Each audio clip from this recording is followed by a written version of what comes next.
We had to go through all kinds of weather to get around the southern Cape of Africa, Cape Aghullas, then northwest to round the Cape of Good Hope and on to our destination of Hout Bay. Hello, I'm Patrick. And I'm Rebecca on the sailing vessel Brick House, a 1976 Valiant 40. And yeah, we had every kind of weather between East London and Hout Bay.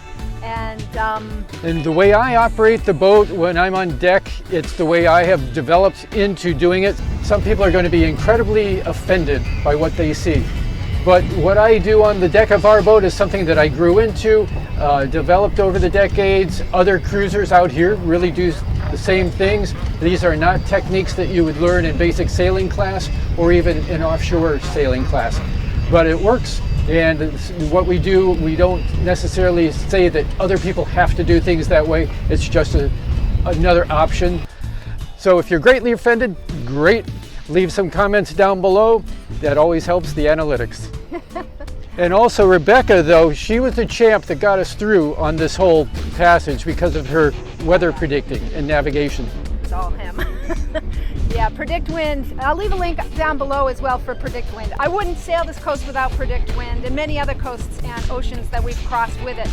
Make sure to sign up down below and start practicing long before you ever go offshore sailing. There's a lot to learn and there's so much to be taken from it. Link is down below. Let's go sailing. Let's go sailing. So we are up in the river here in East London, and our goal is to get around Cape Aghullas, the southernmost point in Africa. And we'll be staying on this track that's in fairly close. There's no real currents out here to speak of that would be to our advantage. In some areas, we might even find a contrary current. We'll check with Rebecca and all of her Predictwind information in just a minute. But we'll keep heading on down and around. And right here is Cape Aghullas, the southernmost point. And where we're going will be about 90 miles to the northwest in Hout Bay. And Cape Town is just around the corner, a little farther north than Hout Bay. This will be the fun part when we get way to the southern tip, and there's shoals, there's all kinds of bad weather that we experienced here, and we'll tell you how we negotiated that. Passing through the breakwater of East London, we motored out onto a flat ocean and right into a beautiful rising sun.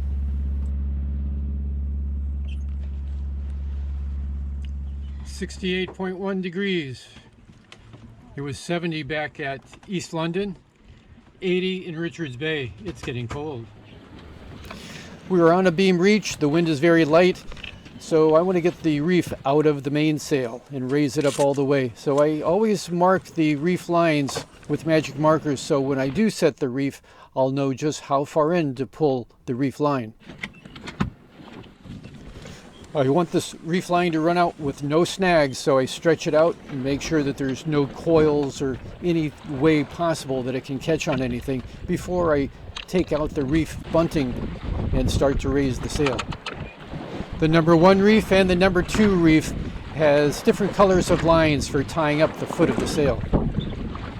And of course the preventer line will keep that boom pretty steady right where it is.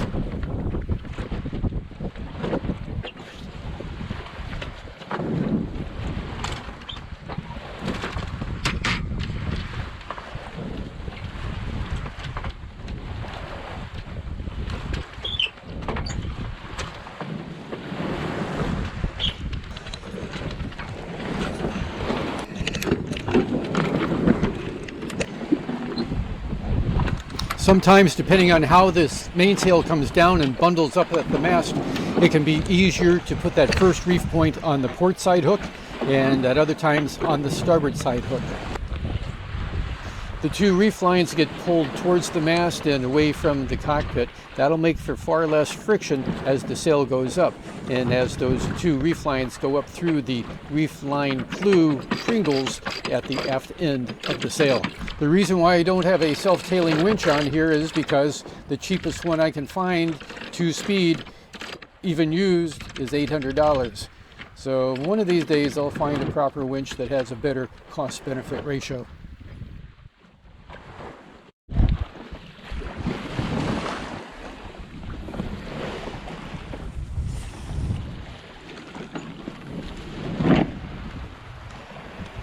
It seemed more often than not there was a ship on the horizon. Then there were some areas along the coast where there were schools of ships that were traveling all together, and then other schools that were traveling right through the middle of those going in the opposite direction. We need to get a weather update. I did get one through my Raymarine chart plotter while I had internet connectivity, but now, as you can probably tell, we're at sea and we need to get another update. So since we don't have cellular data, you want to get in the picture too, huh? Get your tail down. So since we don't have internet, we are going to connect to the Iridium GO to get weather. Yes, the Raymarine can connect to the Iridium GO with Predictwind, and I'm going to show you how. So if we go into apps down the bottom here on the home screen, and we go to offshore, Predictwind Offshore, it says our data is old now, so I'm going to define the area that I want to get it for. Let's move that over, and we'll move to make sure we get a very small area. We're going to go ahead, because we're just about south of there right now. Right about over to Port Elizabeth and out about that far. So I'm going to go hit the download button. There is a whole list of information that can be downloaded, or you can choose not to download it. The Iridium GO with the Predictwind, all coupled with the Raymarine chart plotter, is such an incredibly powerful tool for navigation and up-to-date weather and current information. Rebecca is going to do a whole video just on that subject in the very near future. So we'll go ahead and download through the Iridium GO satellite connection all the information that we chose to get, and we'll see what our new weather, up-to-date weather information is. Let's look at the ECMWF model. It's the European model. Many people say it's the best model there is, but I like to look at all four models and make sure that there's no disagreements suggesting some peculiarities. So to get to the final analysis, Rebecca, what do we have? No matter what route we take, no matter if we go too slow or too fast, there's nothing bad ahead of us. So we're good. We're good, honey. Keep going. We don't have to go in yet. Good job, Rebecca. Thanks.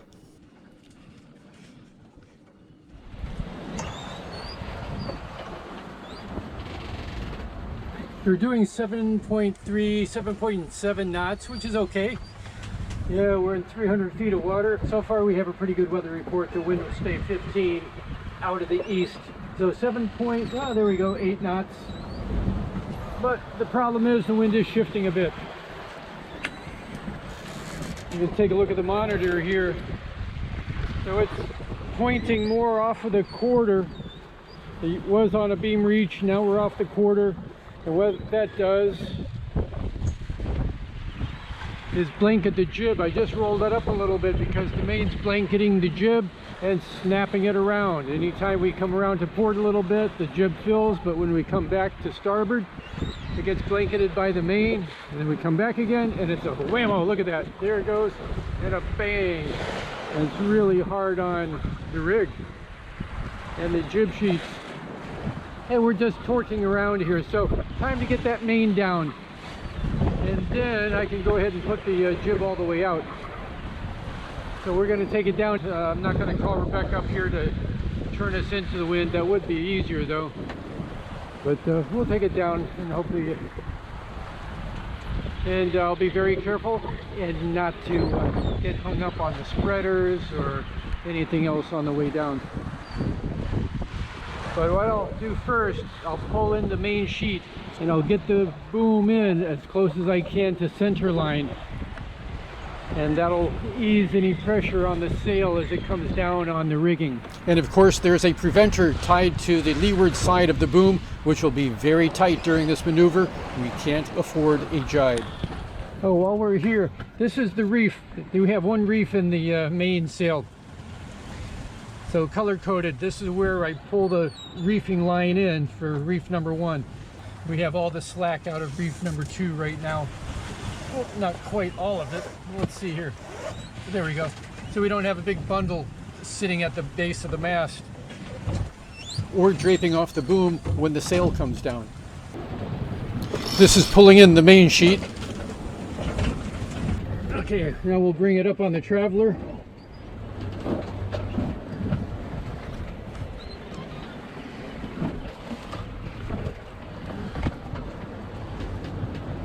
Okay, that's pretty snug. I don't want the boom flopping around. Okay, now we go forward. I know what you're thinking. I don't have a harness on, I don't have a tether, but for me, that's just fine. I grew up climbing trees and then local water tower late at night, and then later on in life, working off of two-story scaffolding, steep pitch roofs, and all kinds of things. I've always had the fear of falling and have always had a good tight grip, even working around the deck of this boat. And that's one thing that lifelines are for, to catch a person. Only in the worst, absolute worst weather, when waves are really crashing over the boat, it would be silly not to put on a harness and a tether. And it really tremendously slows down my movements and getting the job done. And I need to get the job done and then get out of here as fast as possible in that really nasty weather. In weather like this, I don't need a piece of safety equipment wrapping around my feet and tripping. I don't need safety equipment then becoming a hazard. But what I do is what I do. I would never suggest to anyone to do anything that is outside of their comfort zone, anything that they don't feel comfortable with. But working around the boat like this, I always think about a friend of mine who spent 76 days in a life raft and all the other people who disappeared at sea. That's always in the back of my mind. I never feel perfectly comfortable working on a boat, but I have a healthy fear, and I think that's what keeps me on deck. So the mainsail is now nicely flaked onto the boom and secured. I'll leave the main halyard attached to the peak of the sail and now take the halyard and whip it out and around to the hook, which is attached to the bottom side of the spreader, and that'll hold the halyard away from the mast so it doesn't clang and bang around until we set it again.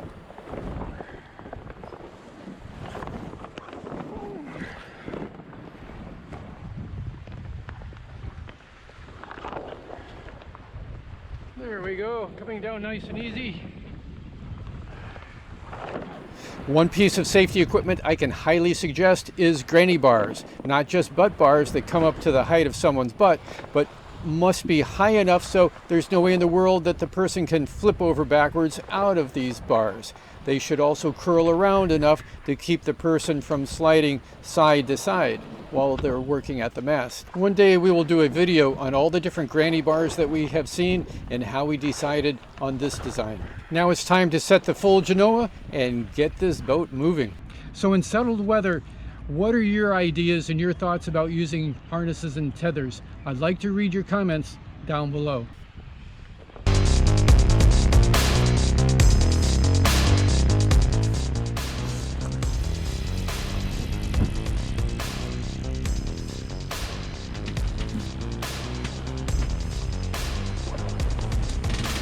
No weather report that I know of can foretell very localized thunderstorms. I could see with my eyes, even though it's very dark out right now, a very dark cloud line way up ahead. So I took in the Genoa and set out the staysail. So let's take a look at the radar and just see what we're in for. So we have a range of 6 nautical miles. The range rings are 2 nautical miles each. We're right here dead center. And all that rain up ahead of us. We'll zoom out to the 12 nautical mile range, 3 nautical miles for each ring.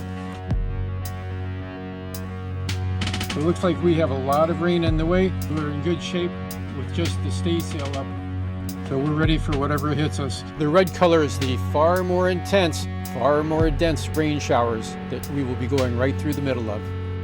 Good. Go rinse off all that black soot from Richards Bay and from East London. Right, Twatty? You ready for it? Yeah, he's been doing pretty good. For a new crew, he's getting used to this rolling boat. Makes a lot of noise. He puked the first day, but he's gotten used to it now. I have already disengaged the self-steering vane and turned on the autopilot. So I'll grab the camera, let's go outside and watch the storm hit. Hang on to your paws, Squatty.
that was certainly one of the more intense electrical storms we've ever been through. We've had some pretty bad ones down in Panama, but this would rival anything that Panama can throw out. And that's why we did not get hit by a lightning. I have no idea. Same in Panama, anywhere else we've been. This boat is 44 years old. It's never been hit by lightning despite all the lightning storms it's been through. Possibly, this is only a maybe, it's because our mast is grounded to the strut. If we grounded to a keel bolt, that wouldn't do any good because this keel is encapsulated in fiberglass. But maybe that bleeding off of electrical buildup to the strut helps to protect us from any kind of a lightning strike. But in any case, that wind was up to about maybe 45, pushing 50 knots at times. So it's a darn good thing that I had the staysail up to start with, and so we didn't have to shred any jibs. I always found it's better to just put up the little staysail whenever we have any kind of intense weather coming our way, localized weather. No weather predictions can ever predict all this very localized weather. You just have to keep a good eye out for it. Also, in that video and in that clip that you just saw, I had to go back and dig up another very intense rainstorm that we went through during the day and use that as a background for all of the lightning and everything else. Otherwise, you would just see a lot of black and hear a lot of noise. But that noise, all that sound, that's for real. And of course, so is the lightning. It was there, scary, during that rainstorm. So hopefully we won't have any more weather like that. Certainly, I think farther up ahead, we can have some wind, but not a storm like that one. So lightning strikes is serious business. I'd really like to hear what you do to help protect your boat from lightning strikes. So just leave some information in the comments and share it with everybody else. Thanks. So we were approaching the southern Cape of Africa, Cape Aghullas. Soon we would be leaving the Indian Ocean and nosing into the Atlantic Ocean. Our navigational problem was we would love to take the shortcut and go through two relatively shallow banks, but we would be going through there at night. But also it's blowing 20-25 knots with 3-meter seas, that's 9 feet high, and in that shoal area it could possibly get to be very choppy. We felt it'd be more prudent, especially this late in the day, to take a left turn and go all the way around. But then, well, how fast things can change. I was watching the chart plotter screen and all of a sudden I had a momentary AIS blip from our friends on the sailboat Aghullas. And they were right here between the banks where we had a hesitation to go. So we called on the VHF radio to get their report, and they said that they were having about 3-meter seas in here and up to 25 knots of wind, which is quite different than what Diamond Land, the ship, told us when they went through. They had with 3-meter seas and up to 45 knots of wind, which is awful scary. So we went ahead and changed course 25 degrees to starboard, and we're going to go through the slot following Aghullas. Of course, it'll be dark when we go through there, so it'll be a little scarier, but we have a good chart plotter, and so far it's been very accurate, so we don't have any worries about getting through there now. And that'll certainly cut about at least 12 to 15 miles off of our trip way south and around all of these banks. There it is, Cape Aghullas. Hey, we made it to the Atlantic. Again.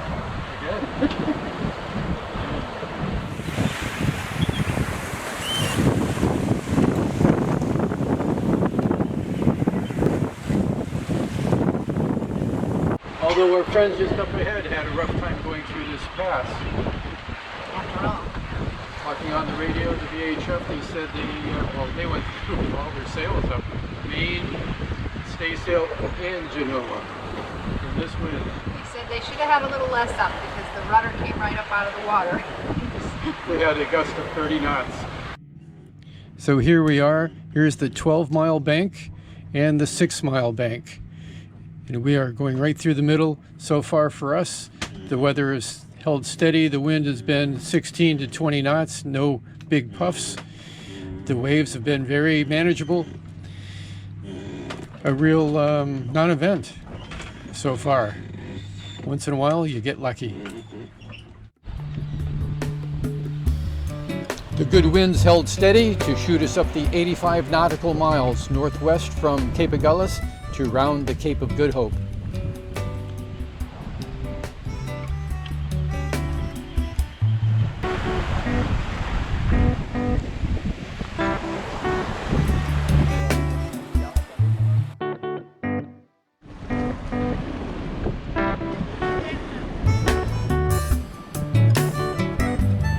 And when you get a close-up look at it, this is one of the most rugged, beautiful coasts that you could imagine.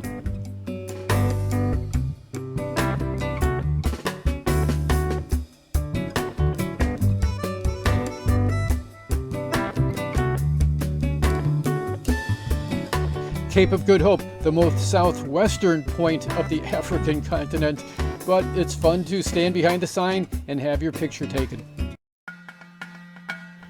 It was a strong, stinky wind blowing us into Hout Bay. We were hoping it would stop because it would make docking extremely difficult. And then all of a sudden, it did stop. And we would learn that's the way it is here. It's blowing hard or nothing at all. And very once in a while, something in between.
Perfect. How nice, a passage where nothing broke, but every sailboat is a maintenance treadmill. While we're in Hout Bay, we will be installed new Freedom 1 lithium batteries, a new Balmar alternator high output with a serpentine belt, and a Childress hot water heater to replace our 44-year-old heater, which has to be on its way out.